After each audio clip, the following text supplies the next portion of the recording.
Hello, welcome to the final Crafty at Home Cafe for 2020. My name is Meg Miller. I'm an adult services librarian here at Pflugerville Public Library. For today's crafts video, we are going to be making mop gnomes with a bit of a twist. So you may have seen these using socks, and if you are one of the first 35 people to register, you'll be able to come and pick up your material supply kit. In it, you're actually going to have two different socks. You'll have a plain white one, and then you'll have one with a fun little holiday pattern. Your bag's also going to include some rubber bands, a bag of rice, this is 1 cup of rice, some mop yarn. These are actually from Dollar Tree Mops, where we separated them and split them up between a couple of crafts. So you'll have the yarn, and thanks to clearance school supplies, we were actually able to get for under $1 a pair of Fiskars scissors for everyone for cutting the socks and anything else you might need to trim up, so that's pretty awesome. And our twist on this one is, instead of just being a sock gnome, we're actually going to use a mason jar and make it something that you can kind of put little things in and store whatever it is that you'd like. So let's get all of our craft supplies together and get started. Okay, so we've got all of our supplies to start our mop gnome. Dollar Tree rubber bands, you got a ton of them. You're really probably only going to need a few, depending on how you end up putting your gnome together. So the jar itself, you want to take off the top and lid and set the jar aside. For the headpiece, your gnome's going to be the white sock. Your sock has this seam at the bottom. You actually don't want, take your insert for the lid, and we're going to put that right in the bottom of our white sock. As I was saying, not at the seam. You're actually going to want to go a little bit to the side so that there's a smooth piece of sock right underneath there. No worries, we will work out how that goes back in. So I've got the insert for my lid inside the sock, and I'm going to take the outer piece of my lid and slide the sock right through it so that the insert puts itself there. And then I'm just going to make sure I don't have any extra pieces of sock kind of stuck in the bottom, so that it's really smooth. You need to do that to make sure that your lid can screw back onto the jar. So you probably want to test that before you really get all the rice and everything into the white sock. So that works out pretty good for me. I've got my rice here. Again, it is 1 cup of rice, our white sock, and I'm just going to, if I had a funnel, I might make this a little bit easier. Let's see how well I can do here. Oh, a little bit of spillage, nothing bad. There we go. And whatever I spill, I can always sweep up and put right back in there. There we go. Yes, as you see, I have made a bit of a mess. Sometimes that is the best part of crafting, and this one doesn't have anything that should affect any of your spaces or stain anything. So I'm just going to get those little pieces of rice right into my little gnome here. Alright, and I want to kind of pull the sock around and squeeze until I get about a circle type shape. I'm going to need one of the smaller rubber bands at this point. Got them on there because we need a nose. So I'm going to grab some rice, just a little bit above the bottom here with the sock, and I'm going to grab a rubber band and come right around and make a little nose. So now our gnome has a nose, and we got to move him around again so that his little head is a little bit more head shaped than sock shaped. Ah, I love the seam of the sock being right here. Kind of gives him the little angry gnome mouth. And there's his nose. Alright, I've got all this extra sock up here.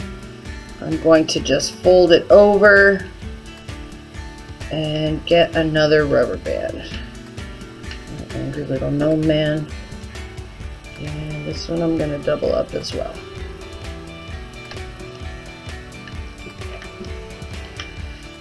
Actually, I need to do that a little closer. If I don't get close enough to the rice in there, I really get kind of floppy on the head. And I want to be a little bit taller. There we go. Now I'm working a little bit more. And actually, I'm going to fold this back up on itself. And now we have our white sock angry gnome head. He's not angry, he's adorable. And we are going to go ahead and get the yarn. So you have actually got 21-ish pieces of mop yarn. Any multi-strand yarn would probably work okay for this project. If you look on Pinterest or Google this type of project, you'll see some folks actually use like a faux fur or something like that that will work as the hair for this guy. Oh, it's starting to come out the bottom there. But luckily, let me just move them around. For ease of put together, I'm going to go ahead and put him on the bottle. Put him on his jar. There he goes. So I can kind of work with him here. We've got him. So I'm going to take about half and about half. I am wrapping around the top here. Come on other side, one side, bring them around and here so that I get some in the front. Really tight because I want to make sure I have enough to where I'm getting a good beard. The nose will also be really helpful for getting pieces to lay right in the front. So I'm just going to wrap the nose in some of these pieces of yarn so that it tucks right underneath there. Alright, and then our second pieces of yarn are going to come from the front to the back. Actually, I'm going to take a chunk out too. Some behind. As I go along, I can secure with a rubber band. So I've got some in the front and some on the back. Let's give some to the side. So around the one side, coming from the other side, around to the right, my right, possibly your left. And again, another rubber band. He just looks funky right now, doesn't he? So moving around. Oh, this is a super long one, so he'll be a good candidate for around the nose beard style. Just pulling and tucking underneath the nose so that my nose sticks out. Alright, and what we want to do now with the yarn is we actually want to go ahead and separate those strands as much as you can so that you get more of it and it gets a little bit fluffier. So I'm just unwrapping these strands of yarn from each other.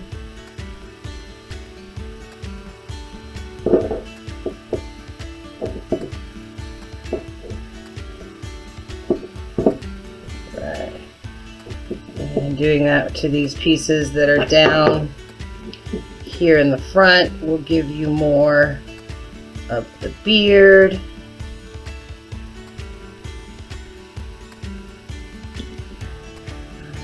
just going to keep going with that. So I have gone through and separated each of the strands of yarn on each side, either into their single strand, or most of them are double strands because that kind of gives him the little look there. So we can see that pretty close to all the way around.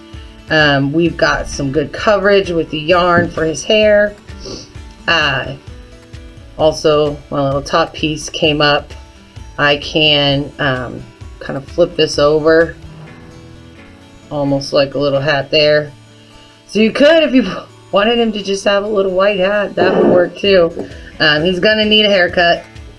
You can see some of the pieces are going to be all the way down and kind of hanging off. How long you want your gnome's hair and beard to be is going to be wholly up to you.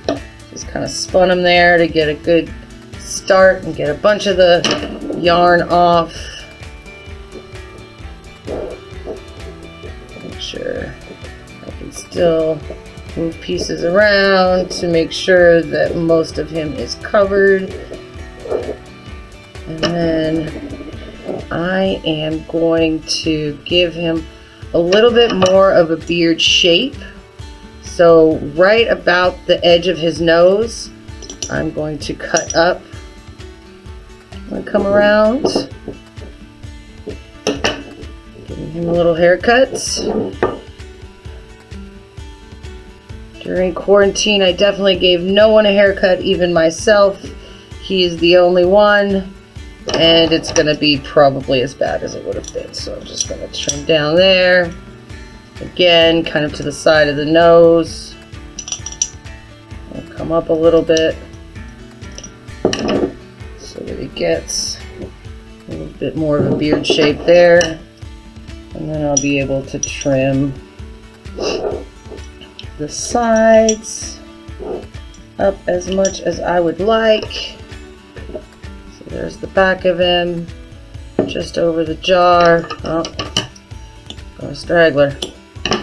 And then if we look at his front, his beard is a little bit more pointy there in the front. Okay, so we've got one other sock. This is going to be our gnome's clothes. What you are going to do to cut the sock is you are going to cut pretty much right here across the heel. And then you're basically going to lose this piece here. I don't have extra socks for the video making. Really only had for my example one extra. So I'm going to show you a little different on here. So there's the top half of the sock that we need and the bottom half of the sock. So you'll see that this triangle right here is unneeded. So just below the heel, I'm going to cut the sock here. So I have this piece that will become his little hat. The toe will be the top of the hat, and then just above the heel here, I'm going to cut straight across, and this is going to be his little sweater.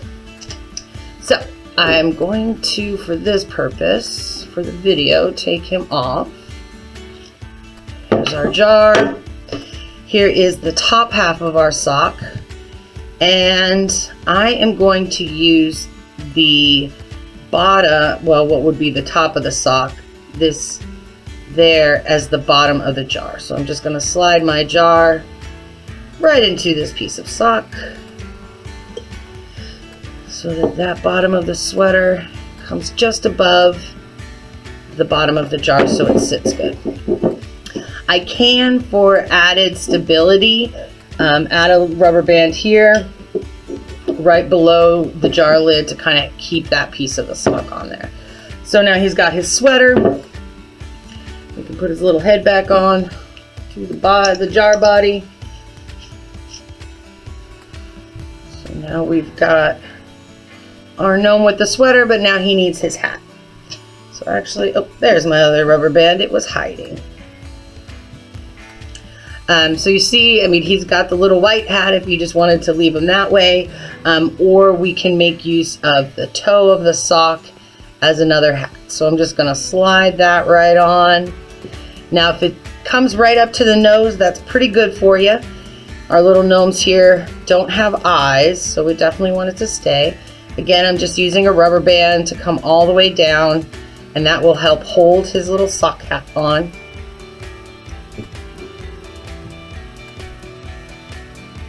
And you can play around with tucking the edge underneath. If you've got some ribbon, you could probably add it to the bottom of the sock. And there we have one mop gnome out of socks and yarn and a little bit of rice, and made bonus with a mason jar.